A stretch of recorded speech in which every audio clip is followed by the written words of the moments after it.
চলে আয় বাবা বাড়িতে, এসে সুস্থ হয়ে তারপর না হয় যাস। হ্যালো হ্যালো, কি ব্যাপার, লাইনটা কি বেলাইনে চলে গেল নাকি?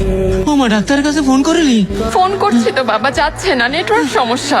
বারবার ফোন কর, আবার ফোন কর মা। ও মা, বাইরে যা। ফোনে নেটওয়ার্কই নাই, যাবে কিভাবে? হঠাৎ করেই দেশের অন্যতম মোবাইল নেটওয়ার্ক কানেক্টেল বন্ধ হয়ে গেছে। কারিগরি ত্রুটির কথা উল্লেখ করে তাদের ফেসবুক পেজে একটি পোস্ট দিলেও এ ব্যাপারে প্রতিষ্ঠানটির কর্তৃপক্ষ কোনো কথা বলতে রাজি হয়নি। স্যার, আসবো? কি হচ্ছে এসব নিশা? প্রথমে ব্যাংক, তারপর টেলিকম। স্যার, আমরা সর্বোচ্চ চেষ্টা করছি, কিন্তু হ্যাকিং এর পদ্ধতিটা একেবারেই নতুন। একদিক থেকে সলভ করলে আরেক দিক থেকে প্রবলেম হচ্ছে। তোমার কাছে আমি প্রবলেম শুনতে চাচ্ছি না, আমি সলিউশন শুনতে চাচ্ছি। সরি স্যার, আপাতত PLS 71 খুঁজে বের করা ছাড়া আর কোনো সলিউশন দেখছি না। তাহলে এটা করতে কি তোমাকে আমাকে অফিসিয়ালি মেইল দিতে হবে নাকি?